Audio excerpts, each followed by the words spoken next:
The talking, nagging, lucha watching, puro viewing, indie supporting, drinking, cursing, son of a gun of a podcast.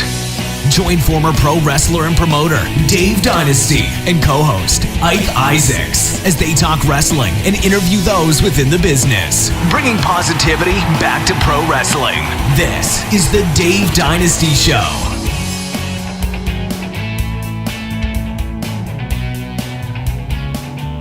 And welcome to the Dave Dynasty Show. Greetings to all.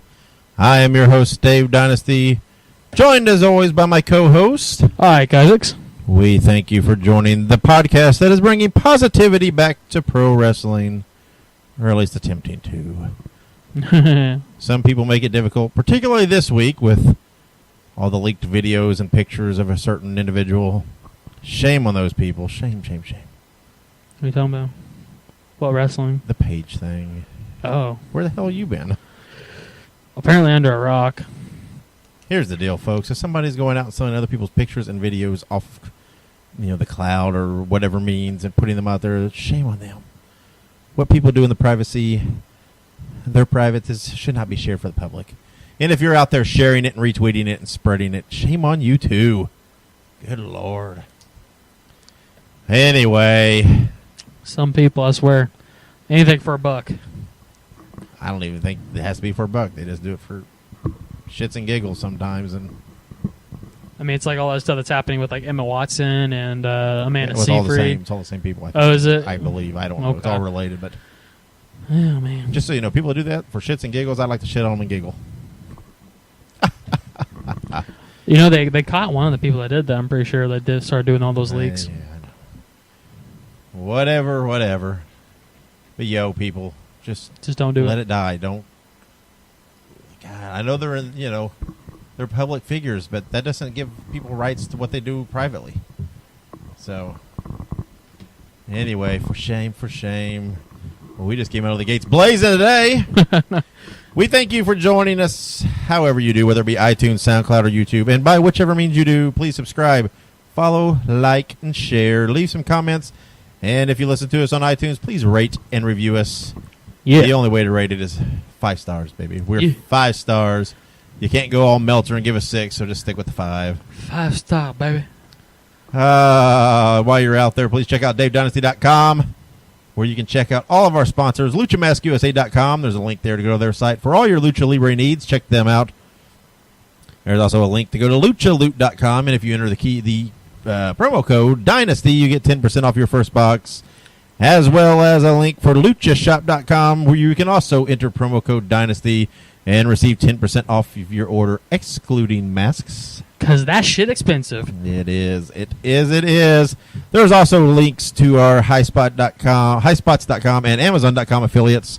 Click those links before you do your shopping. No additional charge to you, but we get a little kickback. And, of course, there's a banner there for Pro Wrestling Tees where you can buy our Dave Dynasty logo shirt. The best way to support us. We did the poll, and the Bullet Club parody won. But, unfortunately, we can't use it. Apparently, they are no longer allowed to do New Japan, Bullet Club, or WWE parody-type shirts of logos and stuff. There must have been some legal things there. So, we'll go back to the drawing boards, and we'll come up with some more shirt designs. That's cool. We do thank you for voting. We got a lot of votes on it. We did. A lot of votes. We appreciate it. And, sorry we can't do the shirts, but hey, we like your feedback. So, but also, while you're on DaveDynasty.com, make sure you check out our links for Facebook, Twitter, Instagram, and YouTube. Like, follow, subscribe, and share us there.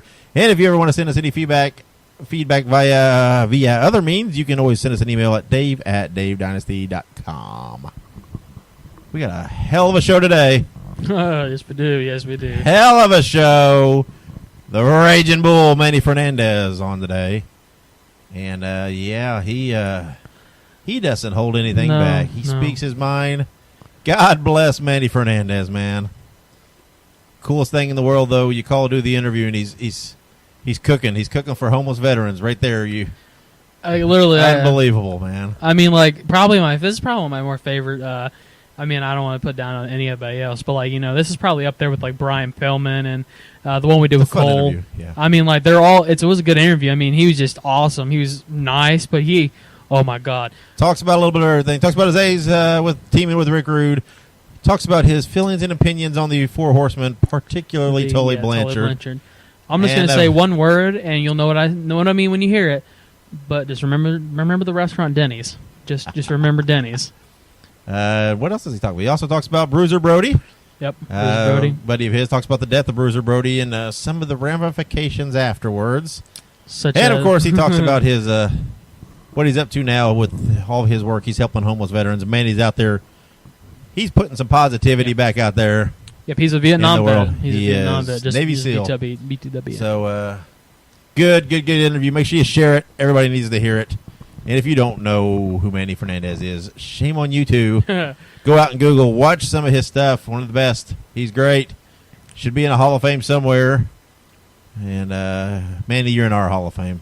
Yes, Dave Dynasty Hall of Fame. That's the cheesiest thing I think I've ever said on this podcast. But okay. You're in the Hall of Fame of our hearts. Manny, you're number one in my heart.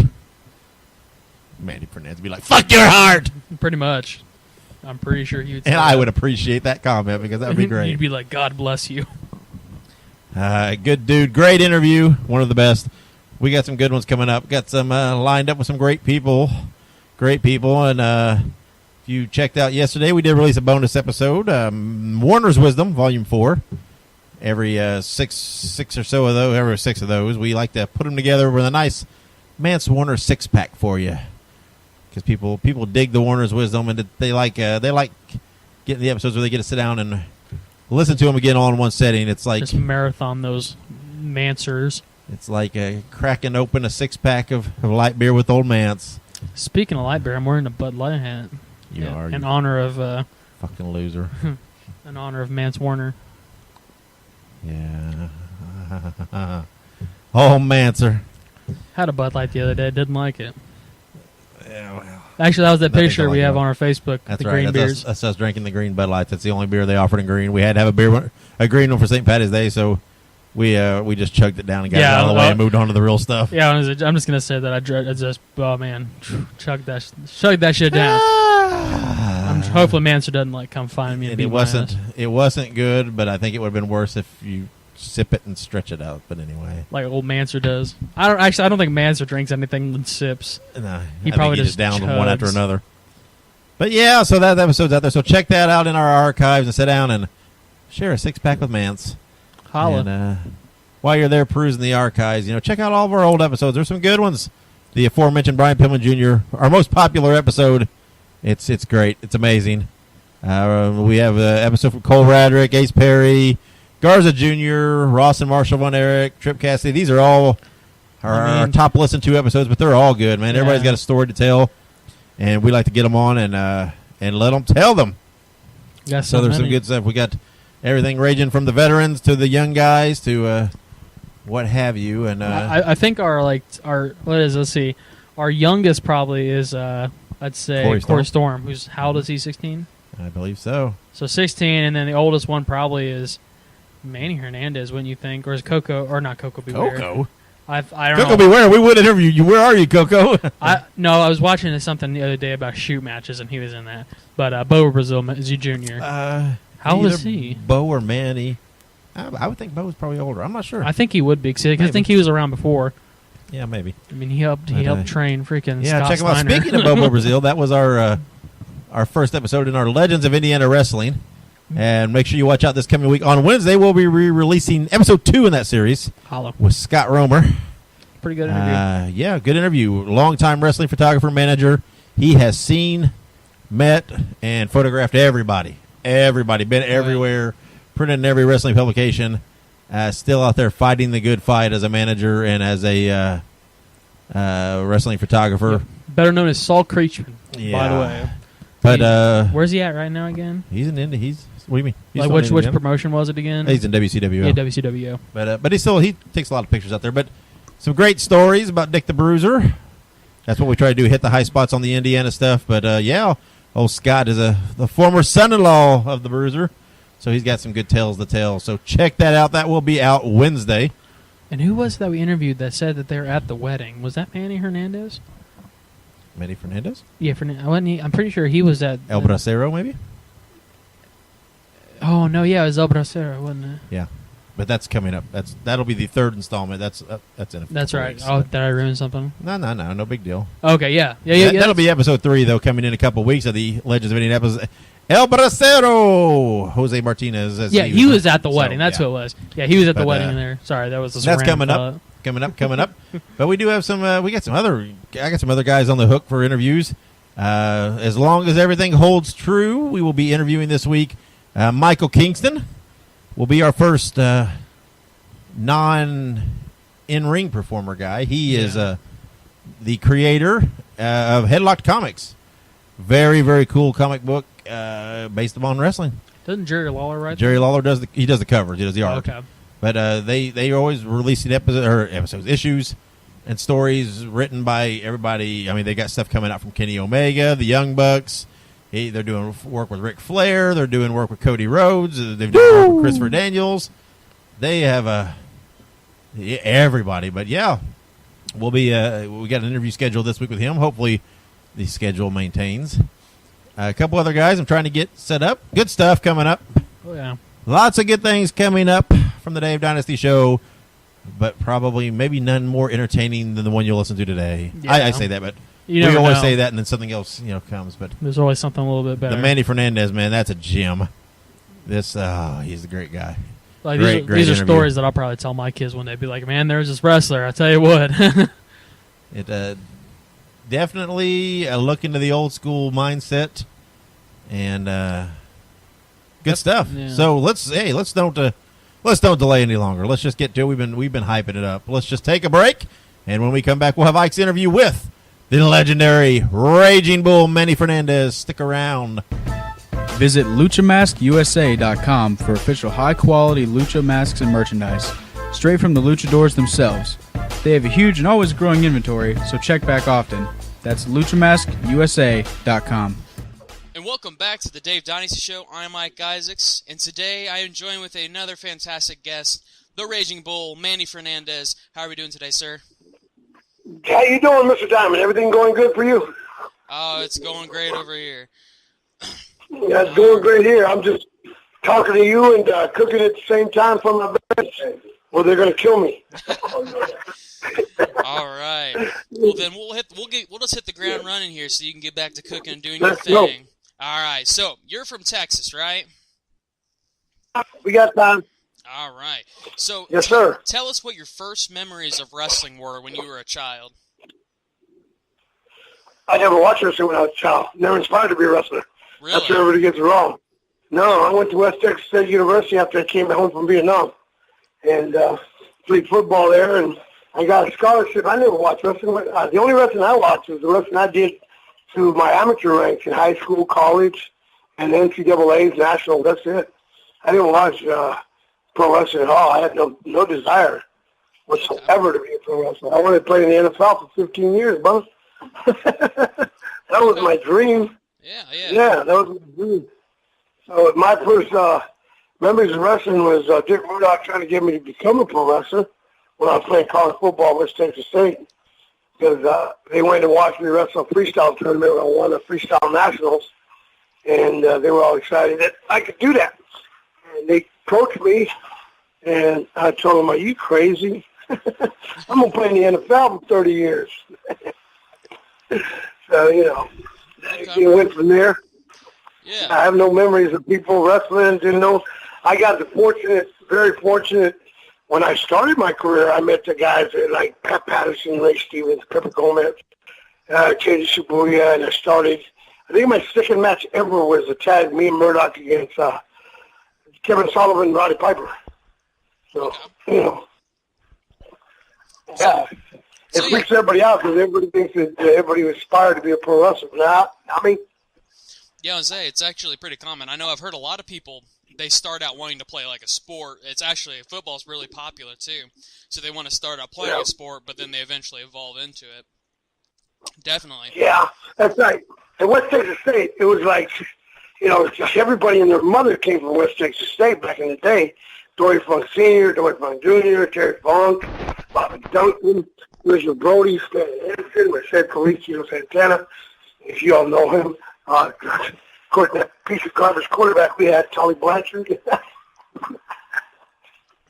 Ted DiBiase, who never played it down. He was always injured. So it was kind of weird that I went to that university when I got home from the military for my service, but it was like you either become a pro wrestler or you're going to get killed by Funk, Murdoch, and Mulligan. And Mulligan was frightening. Wow. Mulligan was frightening. 6'10", 390 pounds of muscle. Murdoch was no slouch, and neither was Dusty. And I mean, Dusty Rhodes came from there. I mean, because of my wrestling background, that's what caught on to them. What really made them get excited is I used to get in fights all the time. Every day, I get in a fight with somebody. Wow. I just didn't have that temperament, because I had just come back from a horrific, Vietnam conflict, as they call it. It was not very nice thing to remember. Yeah. Something like that. My memories of. Go ahead, sir. Go ahead. No, I was going to say, before we move on too far, I do want to thank you for your service. I had that in my notes, and I do want to thank you. There's a whole bunch of guys here that appreciate it. Sean appreciates it, Ronnie. Slinky Man, but Slinky Man's over there slinking somewhere. We all appreciate that, so we appreciate you recognize us. I'm kind of a historian myself. I love history, and I know that when people came back from Vietnam, you guys were not treated properly at all. No, thanks to Miss Jane Fonda. Yeah. Thanks to her, we were treated like baby killers and got spit on, and it wasn't no bands and no yellow ribbons, and there was idiots, hippies, or whatever you want to call them, fools, protesting, throwing tomatoes and spitting on you. So. Yeah, it wasn't a good homecoming, but, a lot of us lived with it, and we lost a lot of brothers to suicide because of that, but, the ones that stick together, stay together, we stay strong. Absolutely. Stay strong for one another. The thing is, serving your country is an honor. That's what a lot of people don't understand. It's an honor. It's all volunteer, so you volunteer to serve your country on your own. A lot of them in Vietnam were drafted, but then a lot of them decided, hey, like me, I wasn't drafted. I was playing college football, dropped out because I got tired of people protesting the war. Yeah. And I joined the military and became an idiot. Be a regular swabby sailor, but I couldn't take that. So I became something else. And, I saw a lot of, I did evac in Vietnam and got Purple Heart. So, I am proud of that situation more than anything, more than my accomplishments to be a 6-foot offensive lineman in the NFL for 3 years. You don't hear that. That's uncommon. Yeah. In the 70s, especially in the 70s, there weren't too many 6-footers playing football in the 70s. So, there was accomplishment. Of course, like I said, going to West Texas State was a whole different monster. A lot of good people and a lot of great and every day I'm losing somebody that I love, that grew me up. That actually took me under the wing. Dennis Stamp the other day. He was the one that, when Murdoch and them would train me and they'd be gone on the road, Dennis Stamp would come in and take a beating. While I showed him everything I learned, I took a beating. Losing him, that kind of hurt because he was more of a mentor than anybody because he got in there and got his butt worked. So, we've definitely talked a lot about before you wrestled, of course, and obviously that was very integral in you moving towards that career eventually. But when did you start? When did you start training for wrestling? And I knew you mentioned a couple names, but who also trained you? Well, my 4 mentors are Terry and Dory, both, Yep. Mulligan, and Murdoch. And then, of course, Dusty came along when I went to Florida, and he mentored me along with Dennis Stamp. And Dennis Stamp was the one that come in and really took the brunt of a lot of the things that I had learned. He was a great guy. He was, and then when I started, Dennis Stamp was the guy I wrestled every night. And he carried me and made me look good, But outside of that, that's like I tell people, when you have the 2 punks and you got Mulligan, Murdoch, and Dusty, if you can't be good, then you might as well quit and give up. You might as well do some, maybe go play volleyball or something. But these guys are so awesome. How can you not be good? Yeah. And then, when I went to my first territory, after they saw that I was humble and they knew what I could do. I could wrestle the pants off of anybody. They watched me take nationals and stuff. But to humble yourself and get beat up and sound, that's what people lack nowadays. They think oh, I'm too good for that stuff. Well, they don't realize that the guy that you're saying that to might be a hooker or a shooter like me, and they'll rip your head off. Yeah. They'll rip your head off. But, I learned from them. I learned respect from them to be humble. And before I knew it, I was in Florida and in front of Dusty and Jerry Briscoe and Mike, Eddie Graham and Mike Graham, and my career took off. They tested me out. That's one thing a lot of people say. Back in the day, you had a lot of tough runs. Lutez and Ed Stranger Lewis and Carl Gotts and Matsuda, Jack and Jerry Briscoe, even Nelson Royal, Jeff Ford. I mean, these guys were tough guys that were pistols. They called them pistols. And if you thought wrestling was fake, hey, Johnny Valentine, I'm the greatest run ever. You could think wrestling's fake, but there's nothing fake about me. And I'll get you in the ring and rip you apart. That's Johnny Valentine. That's what I loved a lot. I learned a lot from him when I was, coming in the business. I mean, I was fortunate enough that they put me with all these great guys. Even when Johnny Valentine was on crutches, he was in there showing me stuff, in Houston. I mean, it's an honor to somebody like that to take interest in you and show you stuff, give you their knowledge, what to do and stuff. And that's how I learned. I mean, you got to be tough. Yeah. Go around the first time in Florida, they got in there and they put me in there with 6 of the toughest guys you could ever think of ever in the business back in the day. Jack and Jerry Briscoe, Lutez, Carl Gotts, Hiro Matsuda, and Boris Malenko, Dean Malenko's dad, Yeah. And they tested me, and I didn't do so good. I got kind of stretched out of shape a little bit. What they saw is what I didn't see is I got my tail handed to me pretty good. Yeah. Them guys are tough.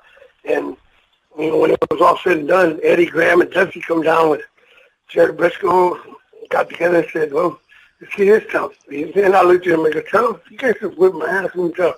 They went, you never quit. So Absolutely. from there, just everybody pushed. Yeah.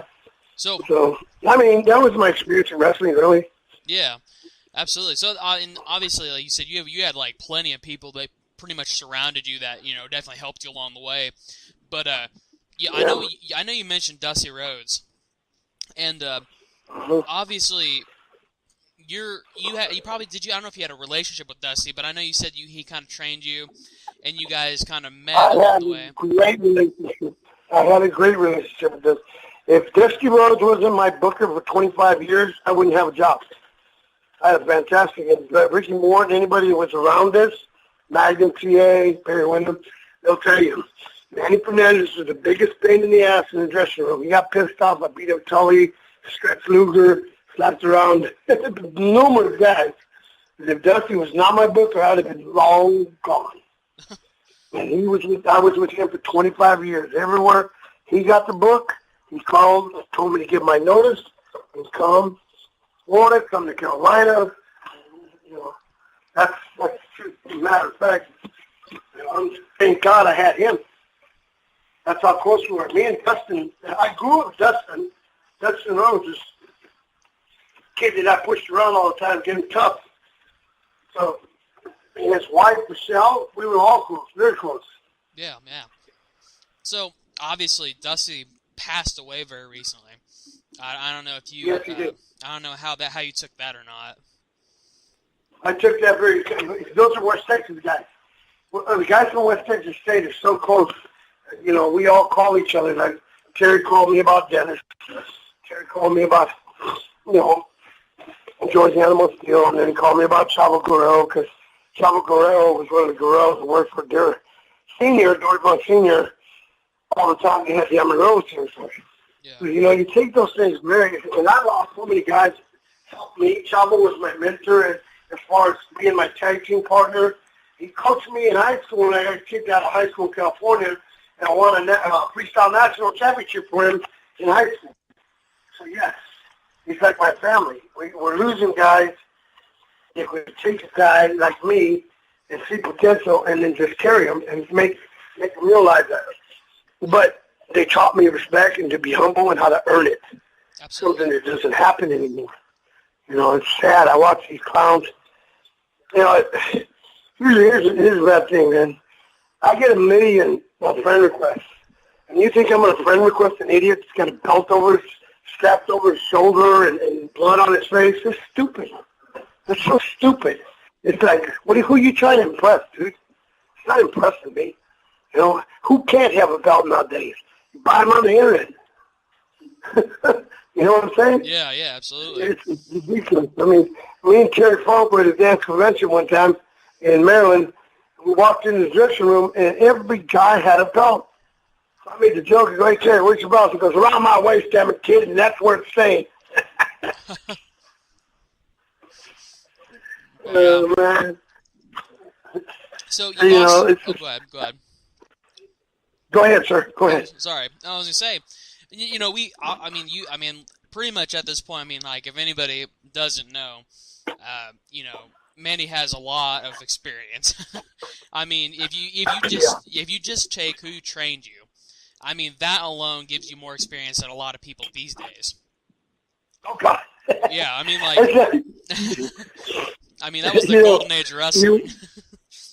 Yeah. Oh, my God. And then to be crazy, then when they get to Florida, they put the belt on you. And he had a program with Terry, my mentor. I had a program with Terry Funk. The guy is done. You know how nervous you get? You know, everybody thinks it's all, this is wrestling. No. When you're in the ring with a guy that's a pro to help you, and you're going like, oh, man, I don't want to mess up this. Oh, my God, I don't want to mess up this. You get nervous. They have to calm down, kid. You know how many times they're calm down, kid, slow down, kid. You know, if you get so nervous. And then he leaves, and who comes in? Dory comes in. So I started a program with Dory because I beat his brother. Dory lives. Here comes Murdoch. Murdoch comes in. And here's a guy that really took me under my wing. And me and him went bar hopping, bar fighting, kicking people out of bars, getting kicked out of bars. I mean, me and Murdoch were so together all the time. I went up, and when I was playing college football, he'd take me to every damn wrestling match and make me watch it. And I'm going like, I don't want to watch this shit. I don't want to watch this shit. I don't want to do this. Murdoch, why are you doing this? But I'd go like an idiot because he'd bring a couple cases of beer. That was good. I didn't pay for no beer. But I couldn't watch wrestling. And he'd ask me, as soon as he got in the truck, he'd ask me, what happened in the first match? I go, I don't know. And he boom, upside the head. I go, God damn, man. Damn, man. That hurt.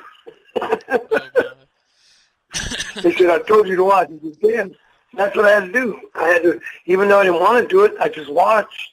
And I watched the guys, and I was amazed at the old-timers. The old-timers, bro, you couldn't see through them. Sometimes I sit up there and go, damn, man. God, he hit that sucker. Man. Oh, you know, those guys are unbelievable. Those old guys, Alex Perez, Reggie Parks, all them guys that were back in the day that carried me. Those guys were unbelievable, you know. Yeah. And watching, and then I made it to the NFL for a couple of years, and when I got waived, they said, okay, it's your time to wrestle. I don't want to wrestle, man. And I said, well, what else am I going to do? PTSD? I don't get along with people. Okay, let's wrestle. So, another. Oh, go ahead. Oh, sorry, but another place that you also wrestled was with Jim Crockett Promotions. Oh, yeah. Because in my notes, I have a couple places to mention here. But at Jim Crockett Promotions, you tagged with Rick Rude, if I'm not mistaken. Yep. I tagged with quite a few people when I was when I put it this way, when I was in Dusty's Doghouse, I tagged with everybody he was mad. He knew I couldn't get along with. So that was my punishment. And then I tagged with him. But it was first me and him. Me and Dusty won the World Tag Team titles first. Okay. And then I got in trouble because I got in a bar fight. He told me, you're a world champion now. Act like one. I said, okay. I went out that night and got a big old bar fight in Raleigh, North Carolina with a bunch of guys from NC State. Oh, man. Oh, my God. It was me, Denny Brown, Hector Guerrero, and Mike Davis. And we had a barroom brawl that was out of this world, man. We were chucking football players out windows. We didn't care. So I got me in trouble. I was in trouble, but, you know, when I was with Rick Rude, I kind of calm down because Rude was kind of green, and I liked his attitude. You know what Rude reminded me of? It's the old-time guys like me. Yeah. He just listened. When I get him, tell him, dude, you can't do this. You shouldn't kill people that way. You hook it around the neck, dude. Just hit him with your chest. And he would listen. He didn't badmouth me. He didn't say, well, I know what I'm doing, like a lot of people do. No, he listened the whole damn time. We were together forever. We were together 4 years. Then, he decided he was getting cheated, which he was. They were paying him a whole lot less than they were paying me. I wanted to make $500,000. He was making $250,000. That's a whole lot less than me. Yeah. So he decided to do what he did, and I told him, hey, good luck, dude. Oh, you coming? He said, nah, I don't like Vince that much. That's it. No, don't feel bad. I signed a deal with Japan anyway to get my 26 weeks a year, so I wasn't in no big hurry to go anywhere. I was still there under contract with Ted Turner and them. So Rude left. He left the fat part, and then he did great, and then he got hurt, and then he passed away. That's what bothers me, Yeah. So he's on the peak of. Go ahead. I was going to say, Rick Rude's actually going into the Hall of Fame this year too, isn't he? Yeah, and I'm doing the WrestleCon thing, and I'm actually going because not only that, I spent 35 years of my life with Ricky Morton. Did you know that? Me and Ricky Morton started, and he texted me March 10th. He texted me a poster of him opening the show and me being the main event in a Mexican death match. Dusty Rhodes being underneath me with Dickie Slater, Tully Blanchard being on the second match, and we started laughing. This was 35 years ago. March 10th, 35 years ago. Can you believe we've been together that long? I said, nah, damn. We have survived a lot, shit. Yeah. We have, It was amazing that he texted me that on March 10th, because I told him, hey, dude, I'm going to be there for you in the Hall of Fame, but I don't care about anything else. They're putting in Rude and they're putting in Ricky Morton. I love them both to death. Absolutely. And so that's what I'd be there for them, and that's it. Absolutely. That's respectable. So, also, we've been kind of working through some names here, Dusty, Rick Rude, and you've been mentioning other people. But there was also something on my notes here, and I have no idea about any of this, so this might come as a surprise to me. But Okay, go ahead. It says that you had issues with Tully Blanchard back in the day. No. Not issues. It's some bitch. That's not an issue. That's a point blank fact. Okay. I got stabbed 8 times because I took off running. He started a fight and couldn't finish. And the way we were brought up in this business and the way Johnny Valentine was told me about this business, the brothers stick together. You don't let somebody get over on nobody. And nobody at all. And when I came out of that bathroom at Kenny's, he was surrounded by a bunch of bikers, because apparently he said something about the biker's girlfriend with big boobies. And they didn't like it, and I'm like, oh, what's going on here? The guy says, none of your business. So, it's fixing to be my business. We talking to me like that. That's when I was young, just, right fresh out of the NFL, Vietnam, and my back. You ain't going to talk shit to me. I didn't give a shit who you were. What you had on your back. So I started wailing their ass. And I got stabbed 8 times. I didn't know they were stabbing me. I was still fighting so bad. Tully took off running. I knew I was stabbed when Tully took off running, saying, he got a knife. The man got a knife. I looked over and I said, oh, shit, I am. I had holes all in me. 8 holes. So, thank God I survived that. I'm about to die after surviving here now and come home and die in Denny's restaurant? I don't think so. my brother and veterans are laughing their asses off. Oh, my brothers and right here laughing like crazy. Yeah, but no, man. But yeah, Tully, him is preaching shit. I'm not much a believer of, born again Christians and dump the Bible and all that good shit. No, man. If you believe in God, you believe in God from day one. Yeah, I agree. There's no such thing as born again. You get shoved up in the mouth again. But God has been with me. I've been shot twice, stabbed 8 times, run over. Got a bunch of price. Me and Barry Window flipped the truck 8 times, and we're still here. You must love me for something. You must love me for a reason, you know what I'm saying? Yeah, absolutely. My, oh my. So, yeah. Pardon me. So kind of speaking about Tully Blanchard, actually, I also see here that you have some very outspoken feelings about the Four Horsemen and how they handle business. So what caused your Oh, they feelings can't towards handle them? business. They can't handle business. What business they handle? Because they got push. Man, here's the thing. You want to know the true fact? Yep. Me and Rock and Roll Express and Rude, on we did a show because we were on the B team, and Dusty and them were on the A team. They went to Hawaii and threw nothing. We went to Florence, South Carolina, and did 22,000 people. We outdrew them. So I got no beef with them. I got a beef with a man who drops his son off at a hotel knowing there's heroin in there, and the kid comes back and the kid's dead.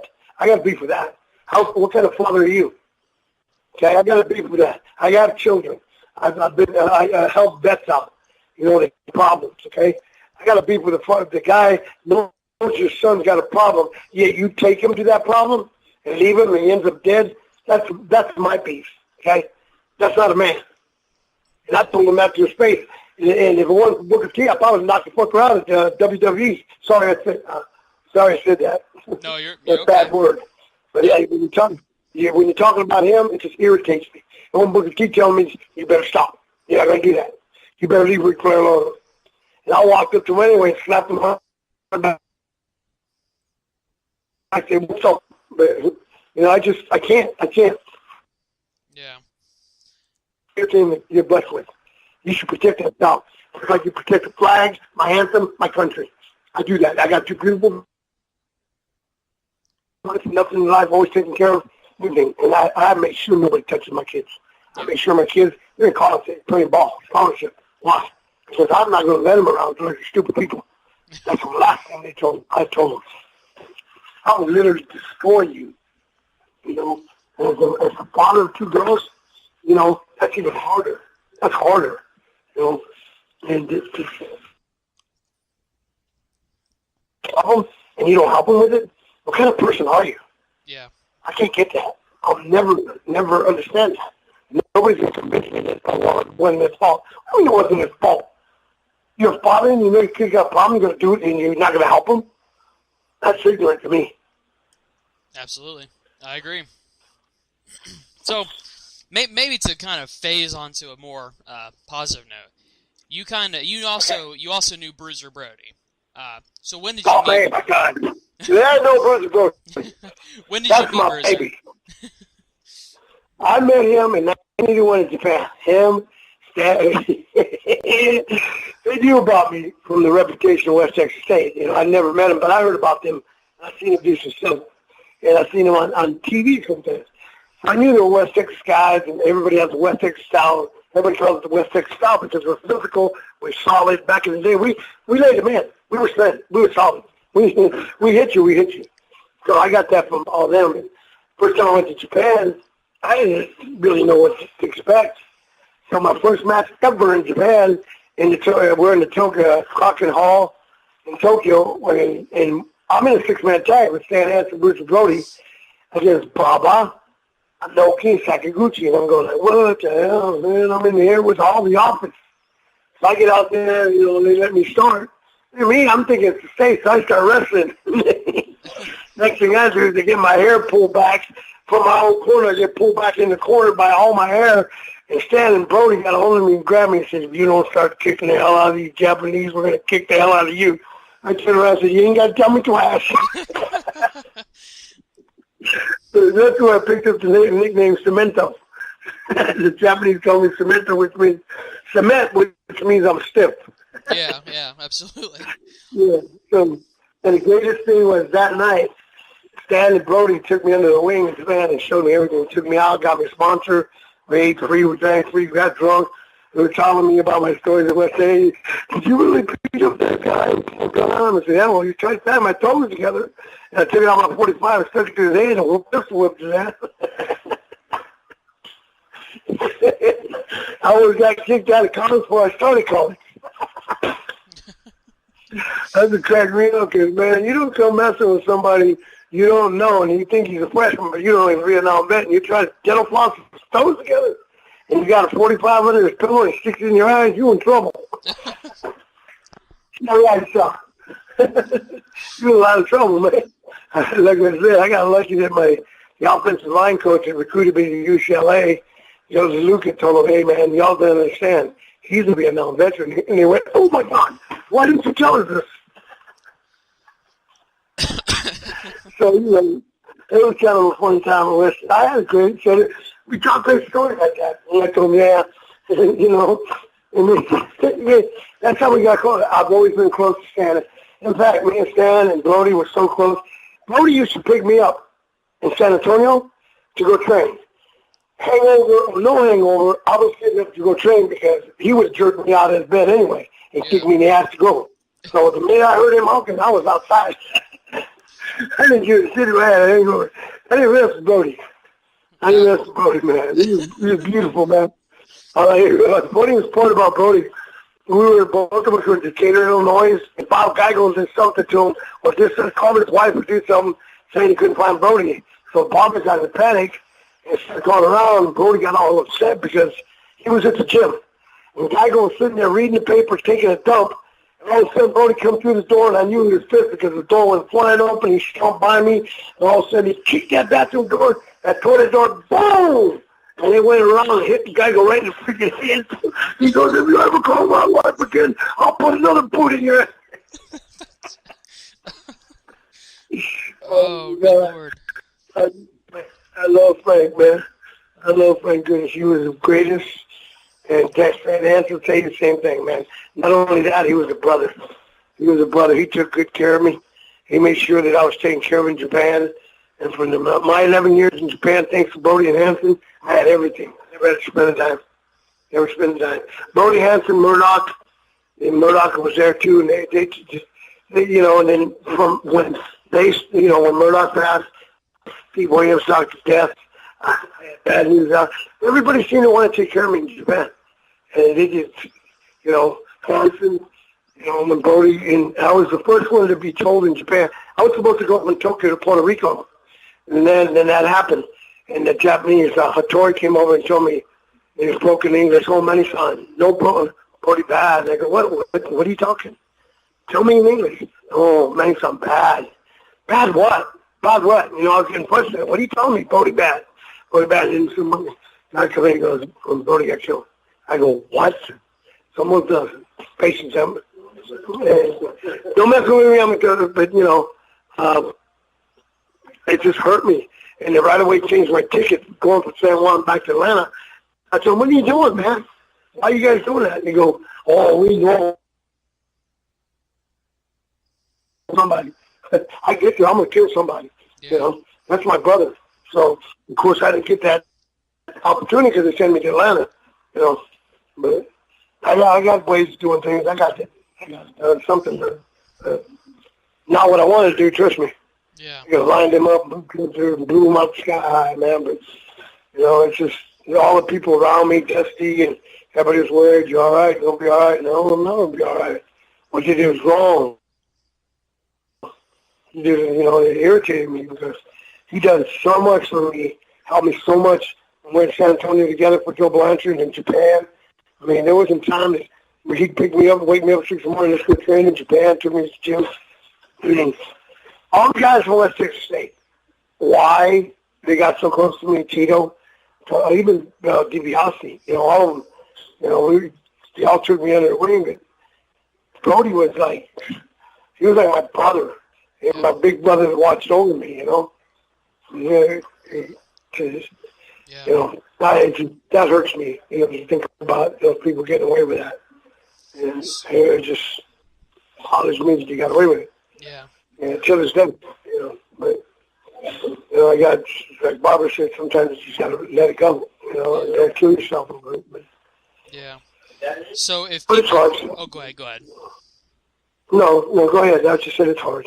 No, it's okay. I was going to say, for people who don't know, Bruiser Brody was a fantastic wrestler. He was, an innovator, and he was really, I think, one of the first, world-renowned independent wrestlers. And for people who don't know, he was unfortunately stabbed in an altercation that was really unprovoked, and unfortunately he did pass. But I do want to ask you a question. He was jumped from behind. He was jumped from behind. Yep. They owed him $40,000. They didn't want to pay him the money. That's the true fact. And then they would jump, and then they would cut and stab from behind, and a coward got him from the front, cut his throat. When he was stabbed from behind, cut his gut. I know what happened. I was told what happened by people there. because they knew how close me and Brody were. Yeah. A lot of other people told me how, it's just something it'll lead at me till I die. Then nothing was done in that case. But Barbara, his wife, and a beautiful lady, she told me, let it go. And, some things to do, but some things in the back of your mind, these cops went and took away all my weapons, there'd be some dead people. But I do have a question for you. There's a really well-known match between you and a talent named Invader Number 3. Now, from what I've seen and what I've heard, when you dropped a knee and Invader starts spitting up blood.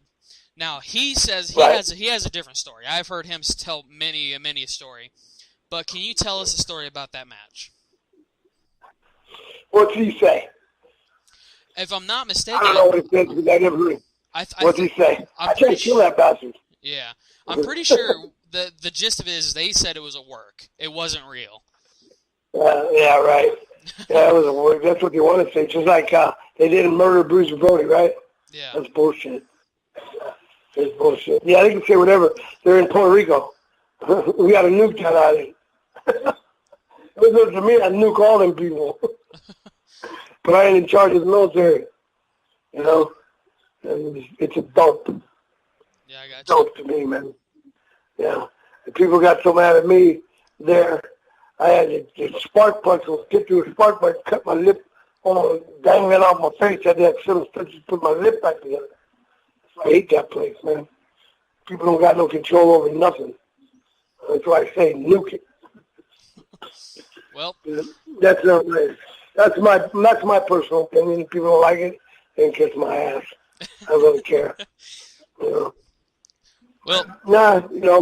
wrestling's wrestling, man. It's what it is. Yeah, absolutely. So as we kind of wrap this up a little bit, what are your opinions on the modern style wrestling? Because obviously you've kind of spoke on it a lot. Actually, I think it's a little bit. It's been a little subtle, but obviously you grew up in a time where wrestling and the training that was involved was much more rigorous. I think so. Obviously, it's a lot different now. So, what are your opinions on this? Let me tell you wrestling today. I'm going to tell you wrestling today. If everybody watches Bray Wyatt, my grandson, wrestle like him, wrestle like Roman Reigns, wrestle like AJ Styles, who paid his dues, went up the hard way through that crap with TNA, and Samoa Joe, who went back to NXT and learned more to become a star at WWE. Do it that way. Humble yourself to a level like, look at Bray Wyatt. He's wide, Bo, his brother. Hey, they paid their dues. They paid their dues the hard way. You don't think with tons of drills them, their grandfather beat them. Oh, you're wrong. They learned the right way. That's why when Bray Wyatt won that title, I was happy. Yeah. That's a heck of a worker. Bray is a good, and he's strong as an ox. He picks me up like I'm 2 pounds. I got to keep telling Bray, put me down. Nope, my dad, grandpa told me you're a tough son of a gun. Put me down, Bray. I'm 62. You're breaking me, you big, strong son of a bitch. He goes, nope. And he posted one thing and said, you would keep messing with me. I don't know if you guys seen on Facebook, you put Bray Wyatt posted, Manny Fernandez is one bad mother effer. So leave him the F alone. Bray, and they can wrestle. I trained R-Truth, and he's so good at what he does. He does that flying burrito with 380. That's an honor to me. Homicide does my flying backhand. That's an honor to me. Booker T does the thing that I taught Scott Booker. All the guys that I trained, his brother, Stevie Ray, Crash Holly died on me, but, Mabel, he passed away too. Yeah. All my guys, you can see the style of Murdoch and Funk. It's not my style. I took Murdoch style, Terry style, Dory style, Mulligan style, combined it and became these people outside of the people I mentioned to you. Roman Reigns is a heck of a worker. And you know who else is fantastic? And he loves me to death? It's Cesaro. Tony Cesaro. This guy is great. He is great. Every time I go, he does something. He did my backward cross body, but he did it with his uppercut. And off the second row. He hit the second row, come backwards. And he goes, I saw you do that on the video. And he did it with his flying forearm. It was fantastic. I mean, those guys are great. They learned wrestling. They learn wrestling. They didn't learn, like, the Miz. That's a joke, right? It's a freaking joke. It's not Circus du Soleil on the marquee. It says wrestling. I don't give a shit how much you want to do. It's always going to say wrestling. Right or wrong? Yeah, I definitely agree. Yeah. So, as we kind of wind this down a little bit more here, there is something I wanted to ask you about, because I had heard about this, and it's a good thing, but you work a lot with veterans, particularly homeless veterans. So kind of tell us about that. Yes, sir. I got a paid tour right here. I got my boy right here next to me. I posted in my Pain and Laughter tour, which is like the volunteer pro bono. They want to do stand-up and wrestling. And all my proceeds. See, I did that before with some guy at Lucha Extreme, and he's just, because he knows the chief of police here in Fresno, he was allowed to rip me off for $20,000, took my money, and then when I went after him, they put me in jail. You know, he stole $20,000 from Homeless Vets Project. Can you believe that? That's a piece of crap in my eyes. Lance Cardon's a piece of garbage. But you know what? I got other people behind me. Eric Sims at ESS Promotions. He's way behind me. He's promoted right now. I got Jimmy Cicero. You know, all them guys. Anderson, I call him Mr. Anderson. Everybody's jumping on board. Tito, Hammer. Hammer's done work with me before. And, you know, he even donated his money back that he made that day for my project, you know. And it's just something that's my dream, my goal, to help every homeless vet I can. And if they're homeless, there's a house like Recovery Home like this, that they have enough money in the combined where if they need a down payment or a first month rent or second clothing, a car, anything, they don't have to go through the red tape Obama gave us. Obama messed with the VA more than anybody I know, you know, to trust me. It's harder for us to get our benefits now than it ever was. And he said he was going to make it better. No, he made it worse. But I'm doing that where it's a fund that they can get to without the red tape for whatever their needs are, get them off the street, help them in rehab. If they have problems with drugs and alcohol, get them in the right place to help them out. We just need our vets off the street. I can't stand seeing them on the street. You know, you can't. Yeah. It's just, it eats at me that, you know, people protest and everything like that, and they don't understand the family that lost a son, a husband, a father, the kids. They're like, they defended the country. No, this person's father did, and he gave his life for it. And that's, you know, you can't pay nobody back for that. That child, what do you give a child, $20,000? Is that going to come for the rest of his life? You know, that's his father, man. You know? Yeah. That's something near and very dear. And until the day I die, I'm going to do this. You know? That people go, go broke. I don't give a damn if I'm broke. You know, that's got nothing, money's got nothing to do with it. Hey, they can throw me in the garbage can bury me, but you can't because I'm a Purple Harbor recipient. So I get buried for free. I ain't worried about that. You know, I'm worried about my guys getting off the street, having a place to live, having a roof over there where they can eat, enjoy their life for the rest of their time, you know, help them with the PTSD, things that they went through, Iraqi vets, Afghanistan vets. The worst ones are the Vietnam vets because it's the longest war in history, you know. So if I'm sure people understand. Yeah. So if someone wanted to donate to this, if someone wanted to help out, what could people do? Right now we're doing the tour with me, and we're going to start a foundation with the American Legion and Ross, our boss, and Bill. They have the Redux House, Redux House, or recovery houses for guys that, you know, surgery, like I had the 5 surgeries and stuff like that, and other guys that are homeless. Get them in here, get them back on the routine, you know, cooking, cleaning, all that stuff, military stuff. It's like run like a military. And you know, get this back in line, get everybody back in line. That habits, you know, meth or coke or whatever they do, you know, whatever bad alcohol. They help the Redux House helps with all that, gets them on their feet, then reestablish for the world. And we're going to start that foundation. It's Pain and Laughter Foundation. And as soon as the veterans, it's a 509 American Legion, get it, we'll be able to put an address out there, send donations. Until then, I just tell people, hang tight till we do the big fundraiser, and we'll let everybody know that because Gary Sinise would like to help us out, and if he comes on board, he's going to be doing the MC and stuff, so that's going to be great because Gary Sinise does a lot for the Wounded Warrior Project. He does a lot for veterans. That's why I love Gary Sinise. Absolutely, absolutely. So, all right, man. Well, thank you so much for coming on here. Honestly, it's been a legitimate pleasure. Thank you. It's been an honor, actually. Yeah, thank you. And Well, again, thank you. It's an honor.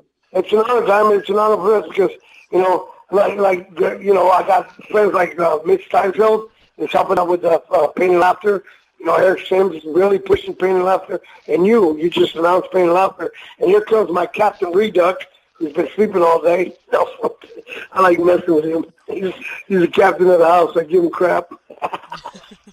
But no, man, thank you. It's an honor to be on here with you, and thank you for letting me spread the word about my veterans. I appreciate that. absolutely, man. Anytime. So, everybody, look up the organizations, do what you can to help if you can. Look up this event that he's been talking about. It's actually worthwhile. It's very, very worthwhile. But Manny, thank you so much for coming on here, and I'll let you get back to doing what you're doing. I know you're cooking for your buddies, but again, thank you. No, they're all sitting there. They're all over here checking me out. They're all wouldn't stop already. It's on the stove. All right, buddy. Take care, man. Thank you so much. All right, thank you. See you, Manny. Come crack open a cold one and let Old Mancer tell you a story. King of Big Dog Style, Larry's and Light Beer, the king of the trailer court, your favorite wrestler of mine, me. This is Warner's Wisdom with Mance Warner. All right, people, it's your favorite wrestler of mine, me. Oh, Mance Warner right here, king of Big Dog Style, Larry's and Light Beer, Mr. No Knee Pad Needed, the mouth of the Mid-South, the master of the pop-up headbutt. Oh, Mr. I can do himself right here on another edition of Warner's Wisdom. Hold on here why I refresh myself. I'm parched talking to y'all. No mess right here making ties on the highways and byways, beating up people, putting the boots to people, wearing my beautiful boots. I wear my boots in the shower. I wear my boots in the restaurants. I wear my boots in the wrestling ring, putting boots to people. Beautiful boots. Gotta show them off, people. Just like my beautiful jacket. David Lopan, my man.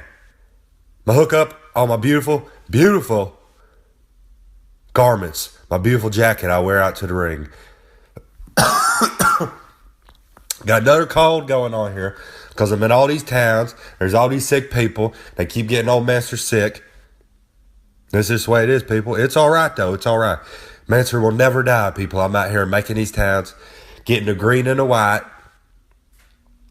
That means I get a white envelope with my green money in it. I hit the pay window, I make the town, start up a ride, head on to the next place.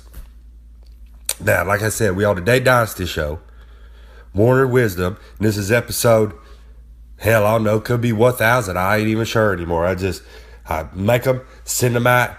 People hear the old beautiful sounds, old Mancer talking to you. Now, you know the routine at this point. I give y'all a little bit of wisdom. This week gonna be a little different. I'm just gonna tell some stories. I'm gonna just give y'all a little bit of life on the road out here.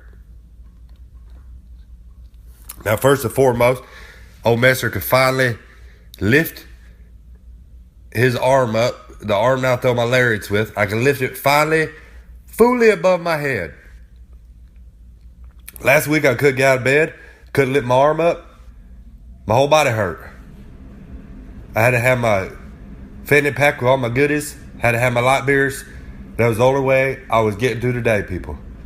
Now that was the reason that all went down. Prince of the Death Match.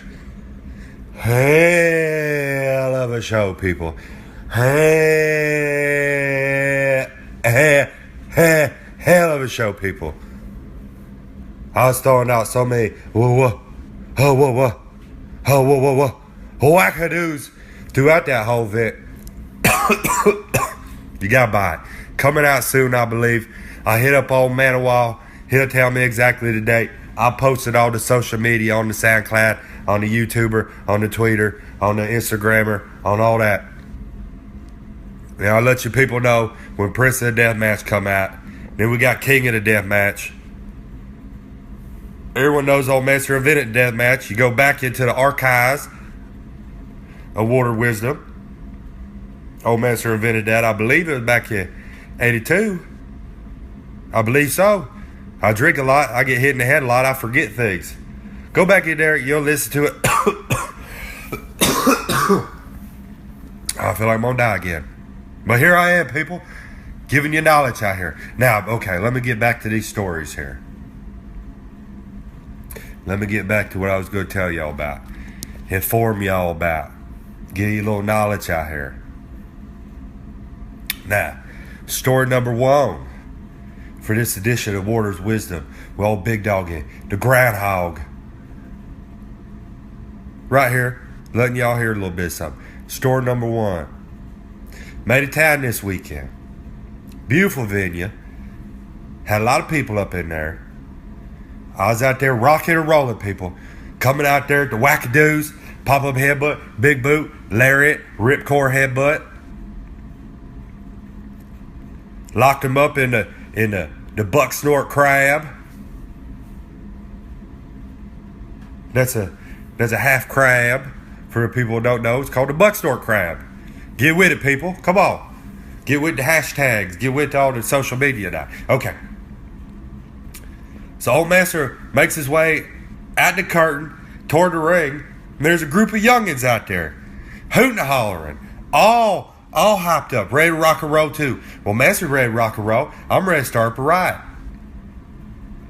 I make my way around the ring, ready to put the boot to somebody, talking some trash. People want to kill me at this point. I see this little kid. This little kid with a group of other little kids, but you can tell he is the leader of this crew. I believe the kid was yelling at that they were either called the Munchkin Crew,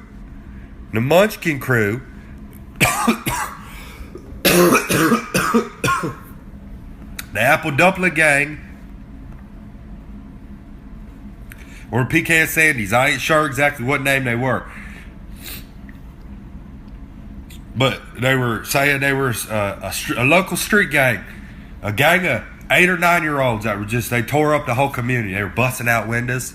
They said they were down there mugging people, putting the boots to people. I can respect that. But then it took a turn for the worse.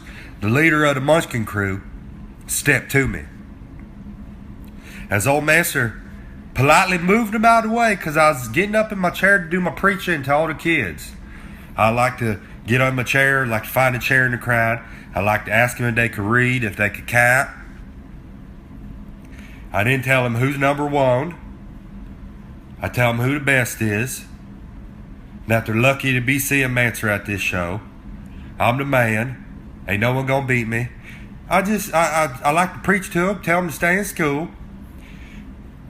Learn how to read if they don't. Go on to college. Because if you don't go to college, you're going to end up just like your mommy and daddy stuck in this horrible town. That's all Mancer doing. Now this kid stepped to old Mancer. He was wearing a Rey Mysterio Jr. mask too. So I knew he meant business at this point. It was all silver. It was a silver mask. Had a little bit of red around the eyes, I believe. He had braids in his hair. And he was ready to rock and roll, man. He stepped to old Mancer. Pushed me while I was in my chair. So I hopped down. I go nose to nose with this kid, 8-9-year-old kid, leader of the Munchkin Crew, the Apple Dumpling Gang, whatever they were called. And he's running his mouth. He pushing Mancer. Kept on pushing me. I said, damn, this is a blue chipper right here. This kid got a future in the industry right here. This guy, he ready to rock and roll. So we're going back and forth, jaw jacking. And the kid taters me right in the chest. Hits me with the tater shot. At this point, security ain't doing nothing. Security over there standing at the wall. Basically, they just came in to get free t-shirts. They ain't doing nothing. They know when old Mancer come to town, I'm going to start up a riot. Just so happened all this day, old Mancer started up a riot with the old Apple Dumpling Gang, and they're ready to go. First kid threw a hook on me. Tater shot to the chest. The rest of the kids started to come at me too. All Mancer could do, snatch up the kid, locked him up in a bear hug, threw him over my shoulder. I said, you wasn't a rock and roll, brother. We gonna rock and roll now. I steal the leader of the Munchkin crew, the Apple Dumpling gang, and I cut off through the crowd with him. His gang don't know what to do at this point. They ain't never had nobody oppose them like this and just take their leader.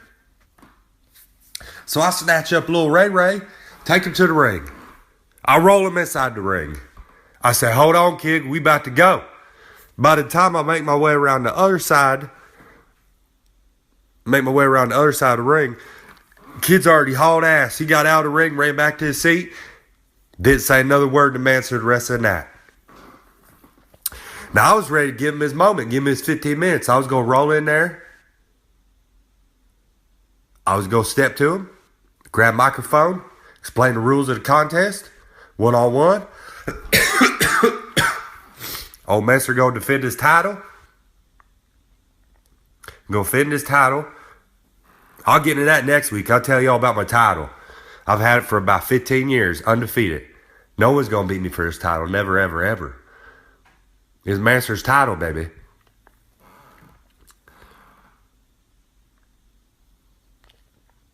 But the kid skedaddled. He heard a wackadoo was coming his way and he hit the road. Can't blame him for that, but I got respect for that kid. I like to think in about 10 years, this kid's going to be hell of a worker, hell of a hand, hell of a talent, blue chipper, top shelf, ready to go, rock and roll all day, all night, making towns, getting paydays. I hope he don't end up being a 40-miler who just stays in that town. Jesus. Kid had passion in his eyes, man. He was ready to rock and roll. Looked like he had good work ethic. He gonna get out there. He gonna learn. He gonna shut up. He gonna listen.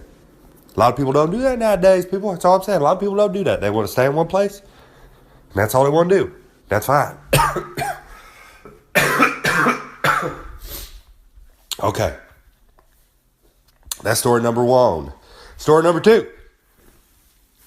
I'm going to make my way back over here, sit down. My recliner here. That's where I do all my thinking, all my sitting, all my relaxing when my whole body hurts. Can't lift my arm. Almost. Right now, y'all can't see this because this is a podcast and not a video. I need to do a damn video for RF Video or SmartMark, whoever going to pay me the most. Know what I mean? Put the word out there. Say, old Mance need to do a shoot interview. Tell you all the stories, all the good ones out there. Make it about 3 hours. I just sit there and crush a whole bunch of beer. Let people know how I really feel about certain people within this industry, within professional wrestling. Old Mance get out there and tell the real scoop. Give you the hot scoop on it. I need to start a hotline too. Like old Mean Gene. You call me up. Give you the scoop of what's going on too. Now, story number two. This is out on the road here. I want to say this back in November, December 92, maybe the beginning of 93 around there, January, February, March. I can't remember exactly. But we are in New Mexico. I think we're in we're in Mexico, I'm pretty sure, I believe. A little hole in the wall bar. It's old Master, Virgil, Big Scott Hall, Razor at the time. Who else is with us? Virgil, Master, old Verge, Master, Big Scott. Who else? There's somebody else with us at this bar. Janetti, Marty. I love you, Marty. Someone tell Janetti I said, what's happening, baby? I miss you, man. A lot of good stories. I could tell stories for hours about me and Janetti out there. Now, we roll up in this bar. All Mexicans in there. And everybody knows Janetti and Mancer and Virgil love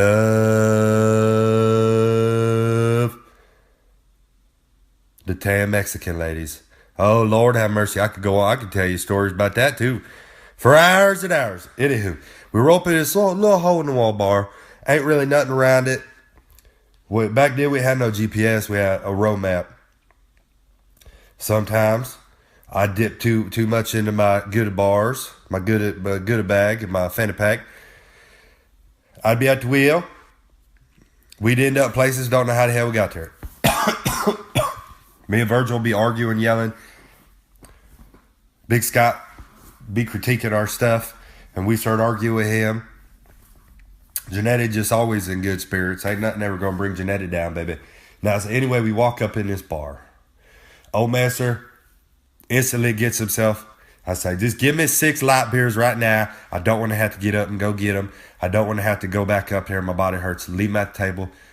Get the coldest ones in the back of your freezer back there with the coldest ones. Set them out here. I'll pound through them about 10 minutes. Boom. Gonna need 6 more. We all got our goodies. Janetti got a couple shots over there, about 4 or 5. Big Scott got his shots, his light beer. We like to just get out there to have a good time, people. We on the road. This is 92, 93 right out of time. Virgil over there. We having a good time. Now, all these beautiful Mexican ladies start coming over and they're circling us. They damn near bare naked, man. One had her titches hanging, I don't know if I can say that, had her breast hanging just right out in the wind, man. So we all just hanging there talking to him, had a good time. Bartender look he rough as hell. Looked like he'd been rolling around in glass out in the alley somewhere, and a bunch of stray dogs pissed on him. He got up, made his way down the alley, slipped down into a hole of a damn tar and feather, and got out of that, and then met Tar Man. Tar Man bit his damn brains out of his head. He rolled back down. The dude just looked horrible. Looked all beat to hell. Anywho, he bringing us drinks. We had a good time talking to the lady folk. So things started to get kind of weird in there.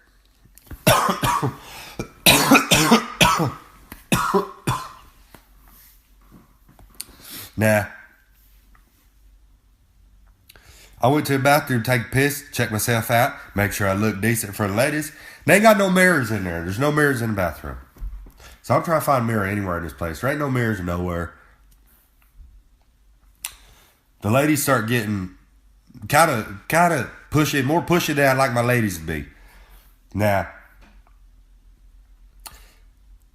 I make my way toward the front door. I'm going to work my way out to the car. I'm going to work around so I get back in and hit my high spot, if you know what I mean, wink, wink. So, as I try to get the door locked, I can't get out of there. So then I go ask them, I say, hey, y'all got a phone? I need to make a phone call real quick. And the guy beating around the bush about using the phone. Finally give me the phone. At this point, old Master remembers a tale that was told to me probably back at 86, 87 by my buddies, the Frog Brothers. You don't know who the Frog Brothers are, look them up, you'll understand, you'll find them. Close personal friends to old Master. Now I tell him I got to make a phone call because we pro wrestlers down here and I got to pick up some goodies. Guy winks at me. He's like, all right, buddy, go ahead. Sucker. The damn fool bought my story. I was really calling the Frog Brothers. So I make my phone call to the Frog Brothers, right? At this point, I get a hold of them. I go, boys, you both there. I got to talk to you. I got something going on here. I explained to them, there's no mirrors, locked inside. I can't get outside. They let me use the phone because I told them I was going to get some goodies. And instantly they said, well, that's a hell of a tale. That's great. That always works. You always tell us where to get some goodies. They let you use a phone call because they think they're going to get some too. That's just the way it works. Anywho, I explained to them. They tell me a couple things. We arrived to the conclusion that we were in a bar ran by vampires. I ain't talking vampiro. I'm talking vampires, man.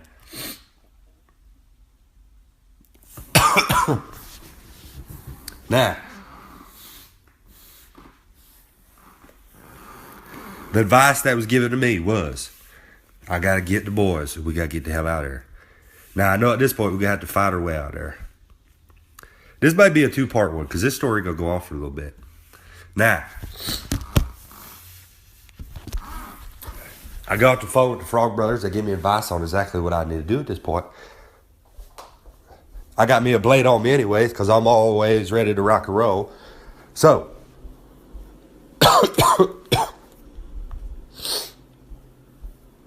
I head over to Virgil. who got his damn bird hanging out and he's flipping it around like a damn helicopter. And I'm telling him, Verge, you got to put your bird up, man. We got to talk business right now.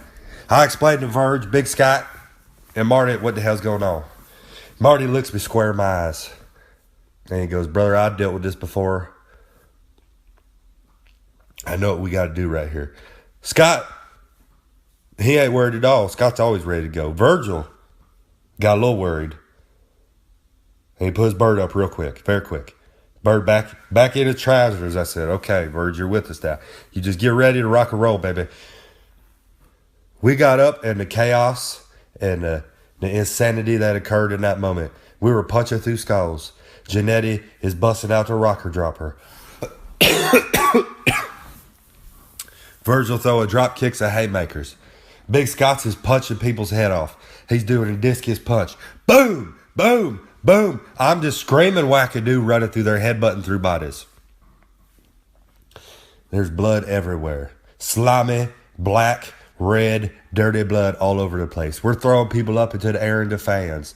We're throwing people through windows. We're just cutting people's fingers off, noses off, heads off. Razors just fall away slamming people into the wall. Soon as he fall away slam one, I come baseball sliding through. Back in the day, I'd bust out a baseball slide. Now my knees are too bad. I bust out a big old slide. Boom! Brains everywhere. This went on for, I kid you not, probably a good 25-minute battle till we got out there. Got out, head to the car, made next town, people. So when somebody says, hey, I ain't going to be able to make the town because this happened or that happened, until you have went into a bar with Mancer, Big Sky. That sounded like I said Big Sky. I meant Big Sky. Razor, Marty, and Virgil, and fought your damn way out of a vampire-infested bar. And then still made it town. Still picked up your goodies. Still sold all your t-shirts. Still got to the pay window. You ain't done shit. That's all I got for right now, people.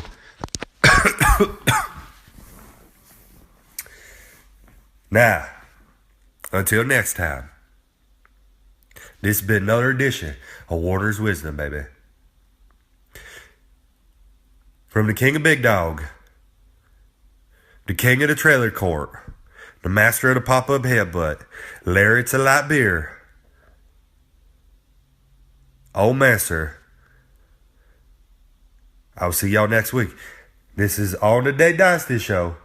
The best part of the Dave Dynasty Show. Dave's pretty good. Master just a little bit better, baby. Now, see y'all next week. Same time, same place. On the SoundCloud, on the Instagram, on the Twitter, on the Facebook, on the... I feel like I'm always forgetting one. What's the other one? Beta Vision? I don't know. No, okay. I'll let y'all go. See you next time. Same place, same time. Old Master giving you the knowledge, giving you the stories. Somebody hit up RF Video. Somebody hit up... Oh, look at these two wild women out here beating the shit out of each other right here out in the damn trailer court. Oh, Lord. Old Master go holler at her later. She out there swinging haymakers. Who? Okay. Like I said, hit up that RF Video. Hit up that Market. Tell him Old Master need himself a sit down deal out there dropping knowledge for everybody. I could barely walk. I feel like I'm 85 years old out here. Sweet mother of God. Jesus Christ Almighty. Okay, next time. I'll see y'all people. Warner's Wisdom, baby. Visit our friends at the Masked Republic. Go to luchaloot.com and luchashop.com and use the promo code DYNASTY for exclusive discounts. And welcome back to the Dave Dynasty Show. Woo! Holla. We like to say we're putting positivity back in pro wrestling, but Damn. oh man, he just ripped a positivity a new one. But I'm not saying it's not positive. I think it wasn't necessarily negative. I just think that he has very strong emotions. Yeah, I mean, you can have positivity and still be opinionated. Yeah, you know, you can be opinionated about what you like, whatever else. But you know, whatever. It's a great interview. Whatever. So, before we wrap things up today, I don't have a lot on the upcoming shows, but let me drop a mention on some of those that run every week that we like to check out and support. every Thursday night in Jeffersonville, Indiana, and every Saturday night in Memphis, Indiana. You can check out IWA Mid-South. That's probably has some of the best in the Midwest right there. There's some good, really good stuff. Every Wednesday night in Dayton, Ohio, Rockstar Pro Wrestling. Every Wednesday night in Louisville, Kentucky, Ohio Valley Wrestling. Every Friday night in Indianapolis, Indiana, WCWO. You can check out the aforementioned Scott Romer there. He's there most weeks. And then for my fellow Lucha fans, every Monday and Tuesday on YouTube, every Friday on clarosports.com. Check out CMLL. Speaking of Lucha, did you see, Yeah. Penta and Phoenix won the PWG tag titles. They ended the Young Bucks reign at like well over a year. Good stuff. Good stuff. So, yeah, don't forget, check out all the shows in the archive, including the episode we released just yesterday or just on Sunday. A bonus episode collecting up Mance Warner 6-pack of Wisdom Volume 4. And then this coming Wednesday, the second installment of the Legends of Indiana Wrestling with Scott Romer. Make sure you visit DaveDynasty.com for links to all the podcasts and links to Facebook, Twitter, Instagram, and YouTube. Make sure you go out there and like, follow, subscribe, and share us on all those platforms because we're all the time sharing stuff on them. And then give us feedback. You can hit us up on Twitter. That's probably the best way. But you can also send us an email at dave@davedynasty.com. And while you're at the website, visit all of our sponsors, LuchaMaskUSA.com, LuchaLoot.com, LuchaShop.com. Use our High Spots and Amazon affiliate links. And, of course, man, go out and buy a shirt from Pro Wrestling Tees. Show a little love. Show a little love. And keep an eye on that because we will be having a new shirt up soon. Yeah. Thought we had one lined up. So we got to go to a plan B. And we'll figure that out and get that out there. So, thank you for joining us again. Make sure you share it, rate, review us. Tell the world to listen to Manny Fernandez, his interview today. Check out all the shows in the archive. Anything else you got, Ike? I don't think so. I think that's about it. Time to catch our breath. I got catching up on Ring of Honor 50th anniversary show in the background, catching up on it. So how about we ended on my favorite quote from the Manny Hernandez? Fernandez. Are you sure it's Fernandez? It's Fernandez. I'm kidding. Yeah, like I know who he is. Anyways, Manny Fernandez. All right, this is my favorite quote from the Manny Fernandez interview. I think don't quote me on this, but I'm pretty sure that's what he said. He said, "God damn." Just said it was a quote. I'm pretty sure it was. But all right, so you're retelling. Go ahead. Sometimes I misquote. You're retelling from an interview that they just listened to. Yeah, but this is my favorite part. All right, this is your favorite one. It was, God damn it, I fought through Vietnam. I'm not going to die in a fucking Denny's. Denny's bathroom. Oh, my God. And he didn't. He's still alive and kicking, and we were happy to have him on. Thank you, Mr. Fernandez, for joining us. Certainly appreciate it. It was an honor. We say that all the time. It's an honor to have everybody on. But, man, he's truly, truly a legend. Truly something all the young guys can learn from this guy. We appreciate it. Manny Fernandez, great interview. Oh, all right. So I think we're done, right? Let's get out of here. Thank you for joining us another week. We will see you Wednesday with that second installment of the Legends of Indiana Wrestling with Scott Romer. Until then, be good, be safe, and keep on growing. Thank you and goodbye.